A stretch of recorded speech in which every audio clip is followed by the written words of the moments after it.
Aouzu billahi minash shaitani rajim.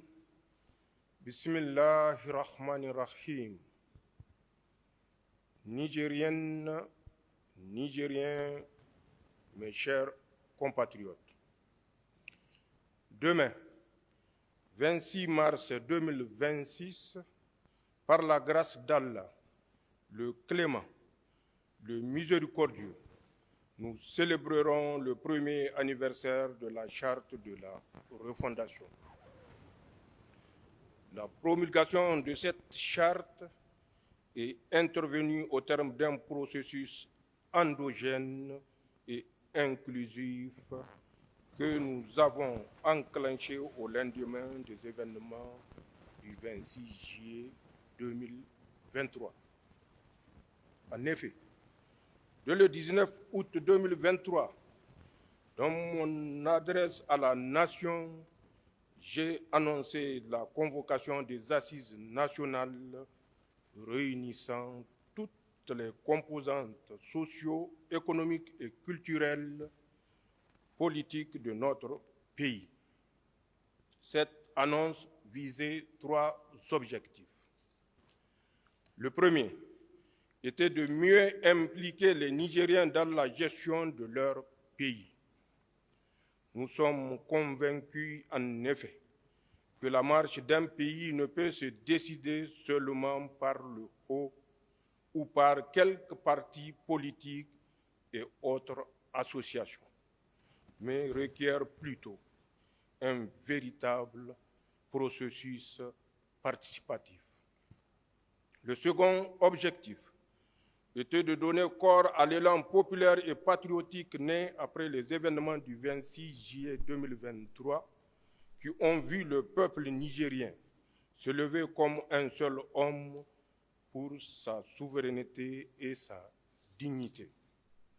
Enfin, le troisième objectif était, conformément à nos traditions millénaires de dialogue et de compromis, de permettre aux Nigériens, tous ensemble, dans l'union des cœurs et des esprits, de faire sans complaisance le point sur la situation socio-économique et politique de notre grande nation pour mieux poser les nouveaux principes et orientations générales devant désormais régir la vie de notre pays.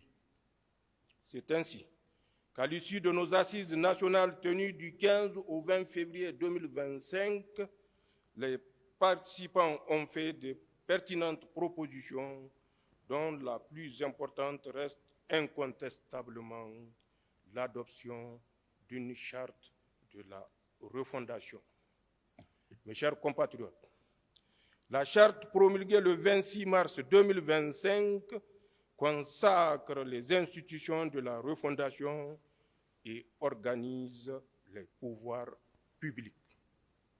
Elle consacre surtout, en se fondant sur notre expérience nationale et notre expertise endogène, des valeurs et principes fondamentaux et immuables que les Nigériens doivent s'approprier et préserver aujourd'hui, à l'avenir et pour toujours, quel que soit le gouvernement et les circonstances. Il s'agit là de plusieurs acquis arrachés par le peuple nigérien dans sa lutte pour la souveraineté et le développement depuis la prise du pouvoir par le Conseil national pour la sauvegarde de la patrie. Parmi ces valeurs et principes se trouve notamment la défense de la souveraineté de notre pays. Celle-ci implique d'une part le refus définitif d'installer des bases militaires étrangères au Niger, car il revient à nos seules forces de défense et de sécurité de sécuriser notre pays et de préserver son intégrité territoriale, comme elles l'ont d'ailleurs toujours fait avec professionnalisme et patriotisme. C'est le lieu de leur rendre encore un vibrant hommage. La défense de la souveraineté implique d'autre part la souveraineté du Niger sur ses ressources naturelles. Désormais, L'exploitation des ressources du pays doit profiter au Niger et aux Nigériens. L'obligation de publier au journal officiel les contrats de prospection et d'exploitation des ressources naturelles et du sous-sol, ainsi que les revenus versés à l'État, désagrégés société par société. La nécessité de prendre en compte les intérêts du pays dans toute convention ou traité signé par le Niger. L'inviolabilité des biens publics pour ainsi rendre sacré ce qui nous appartient à nous tous. Le caractère imprescriptible du crime de haute trahison. La consécration de certaines de nos valeurs socio-culturelles et traditionnelles. La reconnaissance du mariage entre un homme et une femme comme base naturelle et morale de la communauté humaine. Mes chers compatriotes, la promulgation de la charte, c'est aussi la définition d'un nouveau contrat politique entre le peuple souverain et ceux qui ont la lourde responsabilité de présider aux destinées du Niger et de sa refondation. En vertu de ce nouveau contrat, chacun, dirigeant ou citoyen, a un rôle à jouer et doit l'assumer pleinement, car c'est la condition de base de la réussite de notre grande ambition de faire du Niger un pays véritablement souverain et prospère. La responsabilité des citoyens nigériens est de rester unis, solidaires, résilients et résolument engagés pour soutenir les politiques publiques et la défense de notre chère patrie.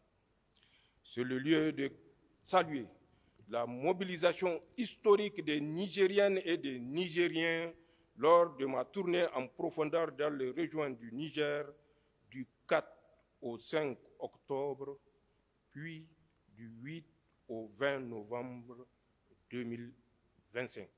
Avec une telle mobilisation qui traduit en même temps leur niveau de soutien et d'engagement pour la refondation, il n'y a aucun doute que nous réussirons ensemble à relever tous les défis auxquels nous faisons courageusement face. Quant aux gouvernants, leur devoir est de gouverner par l'exemple, en gérant les affaires publiques avec probité, dans la transparence et l'efficacité. Il leur incombe d'intérioriser le principe de redevabilité qui oblige les gouvernants à rendre régulièrement compte au peuple de la mise en œuvre des politiques publiques et l'exécution de leurs missions respectives.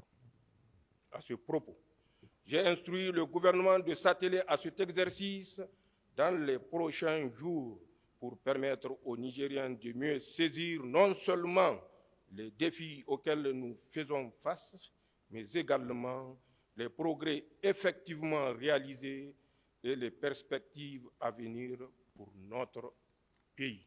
Mes chers compatriotes, l'anniversaire de la promulgation de la charte, c'est aussi l'occasion de faire le bilan, certes non exhaustif, mais nécessaire de la première année de mise en œuvre du programme de refondation 2025-2029. J'aimerais à ce propos évoquer quelques grandes réalisations que nous avons accomplies et qui vont impacter la vie des Nigériens à court et moyen terme. Ces décisions et mesures sont inédites de par leur portée et leur sens profond. Elles sont de nature à impulser un changement véritable dans la gouvernance de notre pays et nos objectifs de développement. Elles permettent de donner une nouvelle trajectoire à notre pays pour emprunter désormais le chemin de la souveraineté véritable et du progrès pour tous. Sur le plan politique et institutionnel, Nous avons réussi à normaliser la situation politique de notre pays. En effet, nous avons non seulement installé toutes les institutions prévues par la Charte, mais également fait reposer l'exercice du pouvoir d'État sur le droit, sur le plan sécuritaire. Nous avons réussi à stabiliser la situation sécuritaire. Nos vaillantes forces de défense et de sécurité ont bien le contrôle de la situation sur le terrain en dépit des attaques subies par notre pays ces dernières semaines et la guerre informationnelle que nous mènent nos ennemis. Nous avons désormais repris l'initiative sécuritaire et agissons en toute liberté. Nos forces de défense et de sécurité, au niveau national ou dans le cadre confédéral, planifient et conduisent les opérations sur le terrain sans dictat ni injonction et les multiples succès engrangés sont édifiants. Sur le plan des infrastructures, comme nous pouvons tous le constater, de nombreuses infrastructures sont en cours de réalisation, qu'il s'agisse notamment de classes, d'amphithéâtres, de centres de santé, d'aménagements hydrauliques ou hydro-agricoles, de pistes, de routes et de logements sociaux. Ces réalisations sont importantes surtout dans notre contexte où certaines puissances cherchent à asphyxier notre pays économiquement et financièrement. Je sais également que nous devons de redoubler d'efforts pour répondre aux attentes nombreuses et légitimes de nos compatriotes. Je tiens alors à vous dire, mes chers compatriotes, que ma tournée dans la région évoquée plus haut m'a permis de constater de visu l'état du pays et de recueillir vos doléances. Aussi, le gouvernement du Conseil national pour la sauvegarde de la patrie mettra tout en œuvre pour y remédier ou y apporter un début de solution, comme nous tentons de le faire avec le désenclavement de Terra et l'approvisionnement de la dite localité en eau potable, Inch'Allah. Sur les plans de l'éducation et de la santé, d'importants efforts sont en train d'être fournis pour améliorer la qualité de nos systèmes éducatifs et sanitaires. La création de collèges scientifiques, de lycées scientifiques de jeunes filles, mais aussi la dotation de plusieurs de nos centres de santé en matériel de dernière génération participent à ces efforts. À cela, il faut ajouter le recrutement en cours de plus de 11 000 contractuels de l'éducation et 6 000 agents de santé en projet. Aussi, dès que les conditions financières le permettront, d'autres recrutements suivront dans tous les domaines de la fonction publique de l'État pour non seulement donner un emploi à notre jeunesse engagée et dynamique, mais également assurer un service public de qualité à la hauteur des attentes de nos vaillantes populations. Sur le plan socio-économique, d'abord, nous avons procédé à la reconduction ou au maintien des mesures de réduction des prix des matériaux de construction, du prix de vente de l'essence à la pompe, des frais médicaux et chirurgicaux, entre autres. Il ne s'agit pas d'une simple mesure sociale de bienfaisance. Il s'agit plutôt, suivant notre nouvelle approche politique, de mieux soigner le plus grand nombre de nos compatriotes et d'en faire des agents économiques. C'est un changement important de paradigme quand on sait que toutes les politiques publiques jusqu'ici mises en œuvre ont consisté à mobiliser les ressources de l'État pour principalement les orienter vers les agents publics. Quant à nos masses populaires ou laborieuses, elles sont plutôt perçues en termes de problèmes démographiques ou couches vulnérables ayant besoin d'aide humanitaire. Ensuite, la réussite indiscutable du programme de la grande irrigation. Il se traduit par la disponibilité de produits vivriers en qualité et en quantité suffisante sur nos marchés et dans nos foyers à la grande satisfaction de tous les Nigériens.